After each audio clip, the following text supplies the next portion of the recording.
कि मैं फिर यही कहूँगा कि हमेशा कहता हूँ कि पता नहीं क्यों ये गवर्नमेंट हमेशा ही एक अलग वे में चलता है और हिंदू मुस्लिम फैक्टर्स को ही लेके चलता है। ये गवर्नमेंट के पास अगर देखा जाए तो कोई वर्क ही नहीं बचा हिंदू मुस्लिम्स के अलावा। अगर आप बात कर रहे हैं जैसे संदीप जी के बारे में हम लोगों को ये याद रखना चाहिए कि संदीप जी कोई आम सोशल एक्टिविस्ट नहीं थे। वो एशिया का नोबेल प्राइज, जिसको रमन मैग्सेसे अवार्ड जिसको हम लोग बोलते हैं एशियन नोबेल प्राइज जीते हुए व्यक्ति को अगर एक पीसफुल रैली निकालने के लिए, मार्च निकालने के लिए जो ये गलत स्टेप्स हुआ है, उनको फिर डिटेन किया जा रहा है, उनके संग 3 लोगों को, ये हमारे लिए दुर्भाग्य की बात है और इसकी जितनी निंदा की जाए कम है।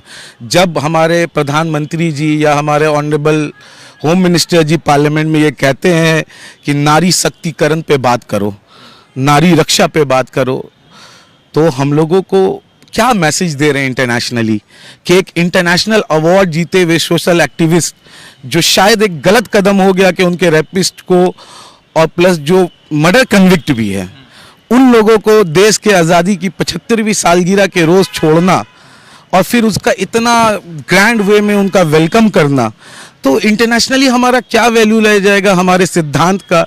ये मेरे लिए अंकिता भी वही है जो बिल्किस बानो है, दोनों इस देश की बच्ची हैं। अगर उन जैसे एक कन्विक्टेड साबित अपराध, ऑनरेबल बहुत बड़े स्पिरिचुअल गुरु हैं श्री रविशंकर जी ने एक बार एक इंटरव्यू में कहा था कि बीजेपी आएगी तो अब डॉलर 40 रुपये में आ जाएगा। हाँ, वो भी थे। तो उन्होंने पेट्रोल कहा था, इन्होंने डॉलर के बारे में कहा था। तो पता नहीं आज क्यों खामोश है ऐसे लोग। एक मतलब हमारे ऑनरेबल प्राइम मिनिस्टर जब वो चीफ मिनिस्टर हुआ करते थे गुजरात का, तो उन्होंने भी कई सारे पब्लिक मीटिंग्स में कहा कि डॉलर में जितना वैल्यू बढ़ रहा है उतना आप समझिए कि हमारा देश ये हो रहा वो हो रहा। आज वही प्रधानमंत्री जो 2013 का और 14 का अगर उनका जितना भी स्पीच सुनिए, सबसे ज़्यादा उस वक्त इंडिया में कोई नेशनल लेवल का लीडर डॉलर के ऊपर बोलता था तो वो हमारे ऑनरेबल मोदी जी हैं, जो बहुत ज़्यादा इस बात के लिए कि आवाम के बीच जाते थे, बोलते थे कि डॉलर का वैल्यू गिर रहा है, बढ़ रहा है, रुपये का वैल्यू गिर रहा है, हम लोगों का देश भक्ति कम हो रहा है, इसमें दिख रहा है, ये हो रहा। आज वैसे प्राइम मिनिस्टर के दौर में कहाँ वो कांग्रेस के टाइम में 54-60 रुपीज़ के आसपास था, आज all the way top of the slot कि आप मतलब आपका वो 80 रुपीज़ 60 पैसा के डॉलर जब बढ़ रहा था, तो यही हमारे मोदी जी है बार बार कांग्रेस गवर्नमेंट को इसका जिम्मेदार ठहरा रहे थे। तो जाहिर सी बात है उन्हीं का मुंह का बोला हुआ है। तो इसी तरह आज मोदी जी भी जिम्मेदार है। पेट्रोल का दाम बढ़ रहा, मोदी जी जिम्मेदार है। गैस का दाम बढ़ रहा, मोदी जी जिम्मेदार है। अगर डॉलर मतलब स्ट्रांग हो रहा है, रुपये कमजोर पड़ रहा है, मोदी जी जिम्मेदार है। ये तो मोदी जी का ही खुद बोला हुआ है। अब 2013 या 14 का कोई भी एक रैली उठा के देख लीजिए, इलेक्शन से पहले का, ये सब जिम्मेदार खुद मोदी जी बोलते थे कि कांग्रेस गवर्नमेंट है, सेंट्रल गवर्नमेंट है। तो आज मैं फिर उन्हीं का बात, उनका एक अच्छे प्राइम मिनिस्टर है, उनका बात मानते हुए बोल रहा हूँ, क्योंकि एज पर हिज वर्ड्स कि इस तरह का जो भी होता है वो खुद प्राइम मिनिस्टर जिम्मेदार होता है। तो जिस तरह मनमोहन सिंह जी उस वक्त जिम्मेदार थे, तो आज नरेंद्र मोदी जी जिम्मेदार है।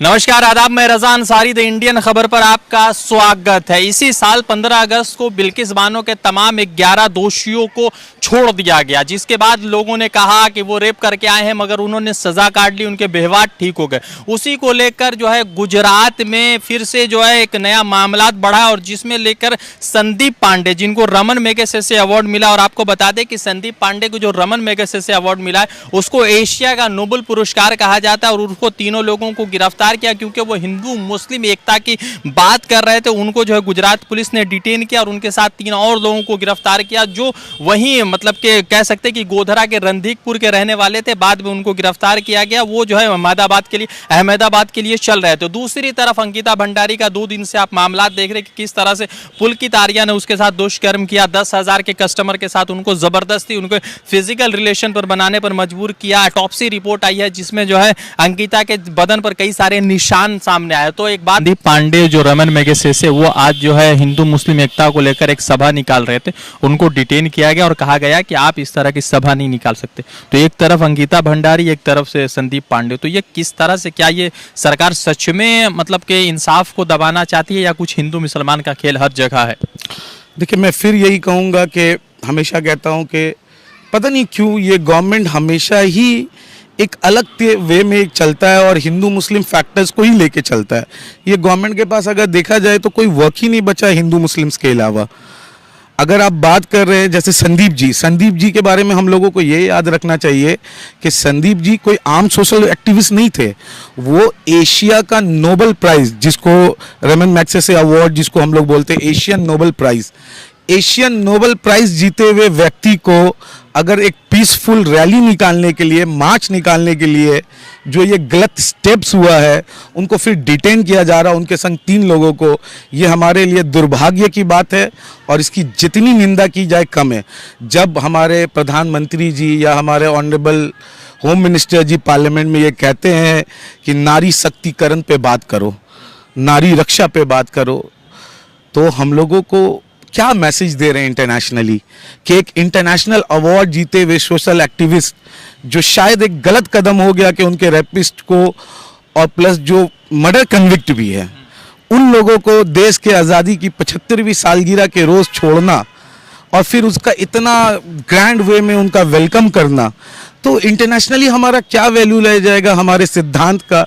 ये हिंदू मुस्लिम का देश है, ये देश वो देश है जो श्री कृष्ण जी ले लो या ख्वाजा गरीब नवाज या जितने भी वली अल्लाह के दीन का मतलब देश है। इस देश में हिंदू एकता, मुस्लिम एकता बहुत मायने रखता है। इस देश तो वो देश है जहाँ पर ही औरतों को मतलब देवी का रूप में, जैसे दुर्गा पूजा आने वाला है, ये दुर्गा पूजा आने वाला है, ये क्या है, हिंदू जो हम लोग देवी गॉडेस दुर्गा को क्या मानते हैं, ये कल्चर क्या है बंगाली कल्चर, हमारा हिंदू कल्चर, कि बुराई के प्रति जो है अच्छाई की जीत होगी। तो इस टाइम में, ऐसे दौर में जब हम लोग वुमेन्स की, फॉरगेट अबाउट, मेरे लिए अंकिता भी वही है जो बिल्किस बानो है, दोनों इस देश की बच्ची हैं। अगर उन जैसे एक कन्विक्टेड साबित अपराधी, इतने घिनौने साबित अपराधी कि इतना दुष्कर्म करने के बाद, मर्डर करने के बाद उन लोगों को देश की आज़ाद की 75वीं साल अमृत उत्सव मना रहे थे हम लोग, उस दिन छोड़ दिया जाता है, तो इससे बड़ा देश के लिए और कोई दुर्भाग्यपूर्ण बात नहीं है।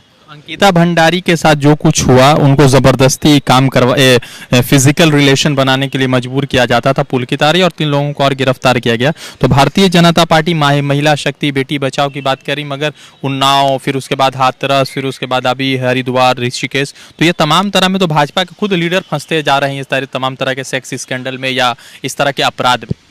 देखिए, ये भी एक बहस का विषय है कि क्यों इस तरह के जितने भी कांड हो रहे हैं, चाहे उन्नाव वाला कांड ले लीजिए या अभी इनका मैटर हुआ, क्यों सिर्फ बीजेपी के ही लोग इस तरह के एक्टिविटीज़ में धरा रहे हैं। ये चीज़ खुद बीजेपी वालों को अपना मंथन करना होगा और ये करके दिखलाना होगा कि नारी शक्तिकरण की बात करते हैं तो आपको, चाहे वो हिंदू हो, मुस्लिम हो, कोई भी महिला है, सबकी रिस्पेक्ट करनी होगी, सबकी इज्जत करनी होगी और सबके लिए स्टैंड लेना होगा, खड़ा होना होगा। इस तरह का जो डबल विचारधारा है, एक तरफ आप कुछ और सोचते हैं और दूसरी तरफ मुस्लिम केस के बारे में बात आती है तो आपका रवैया, आपका नज़रिया कुछ और हो जाता है, रेपिस्ट को छोड़ दिया जाता है। नहीं चलेगा सर ऐसे। इस देश को उन्नति की ओर ले जाना है तो याद रखिए, एक सोसाइटी में सबसे बड़ा जो रोल होता है वो औरतों का होता है। जैसे हमारे इसमें कहा जाता है इस्लाम में कि माँ से ही पूरा घर चलता है और माँ के व्यवहार जैसे रहेगा, बच्चों में वही तालीम आएगी, वही तरबियत आएगी। तो चाहे वो हिंदू हो या मुस्लिम, हम आप तमाम लोगों को अपनी महिलाओं की इज्जत करनी होगी और जो लोग इस तरह के गतिविधियों में पाए जा रहे हैं उनके खिलाफ सख्त से सख्त कार्रवाई करना होगा। पार्टी पॉलिटिक्स से ऊपर उठ के, अगर कोई एक पर्टिकुलर पार्टी के भी लोग ये मिल रहे हैं तो उन पार्टी के लीडरान, उनके जो पार्टी प्रमुख है, उनको चाहिए कि इस बात पे ये ले। ऐसा ना हो कि लोग जैसे कह रहे थे ना, बेटी बचाओ से अब बेटी बचाओ मतलब भाजपा से, ये स्लोगन नहीं बनने देना चाहिए। ये हम लोगों से ज्यादा उनकी इज्जत की बात आ गई है, उन लोगों की। सवाल है कि संदीप पांडे को जिस तरह से गिरफ्तार किया गया, तो पूरी दुनिया भर के लोग जानते हैं कि Sandeep ji Ramon Magsaysay award, रविश जी को भी कुछ साल पहले इस पे अवार्ड मिला था। तो इंटरनेशनल हमारी छवि क्या रही, क्योंकि हम एक तरफ बात कर रहे हैं कि रशिया हमें देख रहा है, इंग्लैंड हमें देख रहा है, यूके हमें देख रहा है, मगर दूसरा तरफ तो लोग ये भी देख रहे होंगे कि रेमन मैगसेसे अवार्ड देने वाले को हिंदुस्तान की एक पुलिस ने डिटेन कर दिया। दैट्स वाई मैंने स्टार्टिंग में यही कहा कि ये कोई आम सोशल एक्टिविस्ट नहीं थे, ये ऐसे सोशल एक्टिविस्ट थे जो इंटरनेशनली रिनोन है। जिनको एशिया का कहे जाने वाला नोबेल प्राइज मिला हुआ है, और वैसे लोगों को भी क्या वो कुछ नहीं कर रहे थे, जस्ट एक पीसफुल मार्च निकालना चाह रहे थे इस रिलीज के विरोध में, बिल्किस बानो के जो कन्विक्टेड है उनके रिलीज के विरोध में। तो ऐसे विरोध में अगर कोई रिलीज जो मेरे ख्याल से सही प्रोसीजर फॉलो नहीं किया, वरना ऐसे क्रिमिनल्स का रिलीज नहीं होता, और उनके संग इस तरह का व्यवहार किया गया इतने सीनियर मोस्ट सोशल एक्टिविस्ट के संग, ये बहुत ही मतलब गलत कदम है और हम इसकी निंदा करते हैं। और तमाम देशवासियों को भी चाहिए और तमाम उन बीजेपी वर्कर्स को भी चाहिए पार्टी के जो भी मामला उससे ऊपर उठते हुए इस चीज़ का विरोध करना चाहिए और उनको जल्द से जल्द रिलीज करना चाहिए। एक चीज़ है कि मोदी जी आए तो सारे भाजपा के लोगों ने कहा कि हम जो है विश्व गुरु हो रहे हैं, हम मजबूत हो रहे हैं, हिंदुस्तान को पहचान रहा है। मनमोहन सिंह के ज़माने में हिंदुस्तान को कोई नहीं पहचानता था उनके हिसाब से। मगर बात यह है कि आज डॉलर 81 रुपये 64 पैसे या 60 पैसे के करीब, और वन टाइम मतलब समझिए कि 70 साल में सबसे ज़्यादा ये लोवेस्ट पे चला गया। और दूसरा चीज़ ये है कि जब कांग्रेस की सरकार गई थी 2014 में, तो उस ज़माने में 62, 63, 66, 67 तक ये मामला थे। तो कैसा मोदी जी का ये मतलब कि बाहरी कदम है और देश भर में दुनिया भर में हिंदुस्तान की पहचान दिला रहे हैं, और हिंदुस्तानी रुपया का हाल इस तरह से है कि कुछ बता ही नहीं जा सकता, कितने नीचे आ चुके हैं। जी, मैं फिर थोड़ा बैक जाना चाहूँगा इंटरव्यू में कि आज से 2013 और 14 के दशक में हमारे एक ऑनरेबल बहुत बड़े स्पिरिचुअल गुरु हैं श्री रविशंकर जी ने एक बार एक इंटरव्यू में कहा था कि बीजेपी आएगी तो अब डॉलर 40 रुपये में आ जाएगा। हाँ, वो भी थे। तो उन्होंने पेट्रोल कहा था, इन्होंने डॉलर के बारे में कहा था। तो पता नहीं आज क्यों खामोश है ऐसे लोग। एक मतलब हमारे ऑनरेबल प्राइम मिनिस्टर जब वो चीफ मिनिस्टर हुआ करते थे गुजरात का, तो उन्होंने भी कई सारे पब्लिक मीटिंग्स में कहा कि डॉलर में जितना वैल्यू बढ़ रहा है उतना आप समझिए कि हमारा देश ये हो रहा वो हो रहा। आज वही प्रधानमंत्री जो 2013 का और 14 का अगर उनका जितना भी स्पीच सुनिए, सबसे ज़्यादा उस वक्त इंडिया में कोई नेशनल लेवल का लीडर डॉलर के ऊपर बोलता था तो वो हमारे ऑनरेबल मोदी जी हैं, जो बहुत ज़्यादा इस बात के लिए कि आवाम के बीच जाते थे, बोलते थे कि डॉलर का वैल्यू गिर रहा है, बढ़ रहा है, रुपये का वैल्यू गिर रहा है, हम लोगों का देश भक्ति कम हो रहा है, इसमें दिख रहा है, ये हो रहा। आज वैसे प्राइम मिनिस्टर के दौर में कहाँ वो कांग्रेस के टाइम में 54-60 रुपीज़ के आसपास था, आज all the way top of the slot के आप मतलब आपका वो 80 रुपीज़ 60 पैसा के 81 रुपीज़ 60 पैसा के आसपास पहुंच गया करंट वैल्यू आज तक का।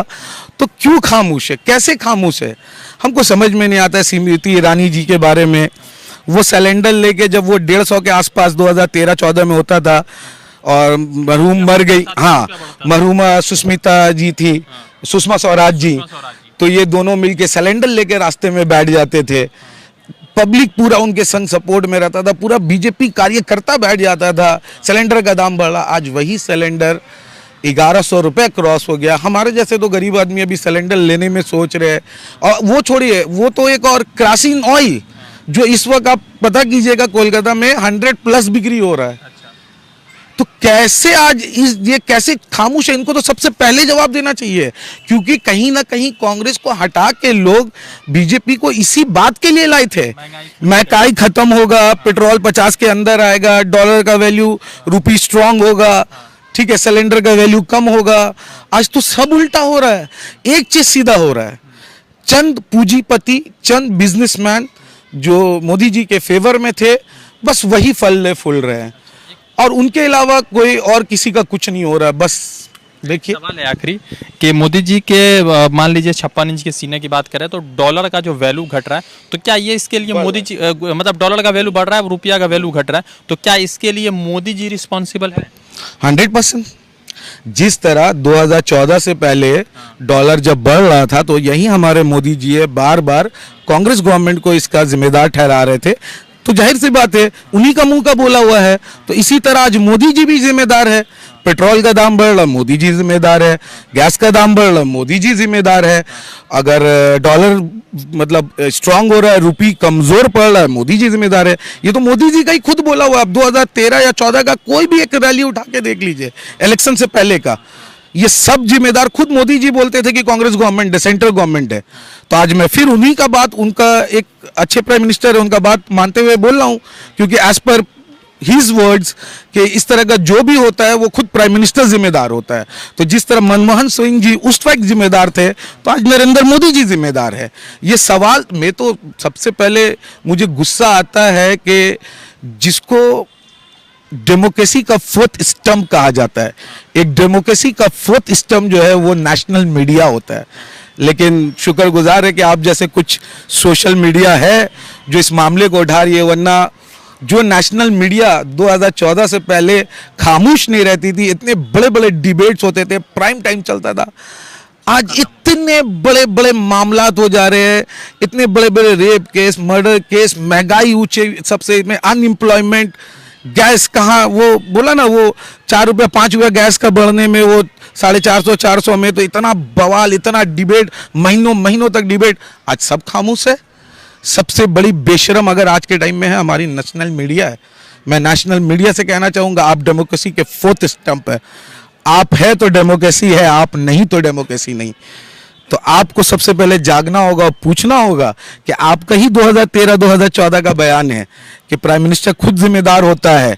नरेंद्र मोदी जी अपने मुंह से बोले कि प्राइम मिनिस्टर जिम्मेदार होता है जब पेट्रोल का दाम बढ़ता है, प्राइम मिनिस्टर जिम्मेदार होता है जब तेल का दाम बढ़ता है। आज एक कुकिंग ऑयल, अरे हम लोग तो कुकिंग ऑयल भूल जा रहे हैं, कुकिंग ऑयल आज 200 के पार हो गया है। आप समझ रहे 2014 में कुकिंग ऑयल का प्राइस 60-70 रुपए था पर लीटर, आज 200 के पार है। आम आदमी के पास खाने के लिए नहीं है। कैसे मोदी जी खामोश है? मोदी जी आपके जो फ्रेंड है, जो हमारे ऑनरेबल प्राइम मिनिस्टर के, वो तो खा लेंगे, लेकिन गरीब आदमी का क्या होगा जिनके घर में आज खाना नहीं है? आज आप कुकिंग ऑयल का प्राइस देखिए, गैस का प्राइस देखिए।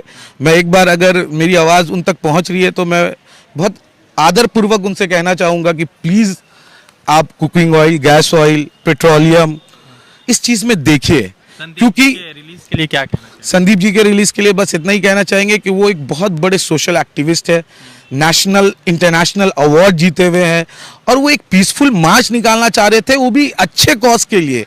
जो गलत स्टेप हुआ है, मुझे चाहिए कि गवर्नमेंट ऑफ गुजरात इस फैसले पे जल्द से जल्द अमल करे और उनको रिलीज करे, और जो इन कन्विक्ट को छोड़ा गया है, जो इंडिया को नेशनली और इंटरनेशनली जिनके वजह से इंडिया मतलब लोग आज शर्मिंदा है, उनके वजह से, एक मर्डर कन्विक्ट, एक रेप कन्विक्ट, और देश के आज़ादी के अमृत उस सब पे छोड़ दिया गया। ऐसे लोगों को फौरन अरेस्ट करना चाहिए। और संदीप जी जैसे जो लोग हिंदुस्तान का परचम लेके इंटरनेशनली भी उठाते रहते और दिखलाते हैं कि डेमोक्रेसी यहाँ जिंदा है, ऐसे लोगों को छोड़ना चाहिए फौरन।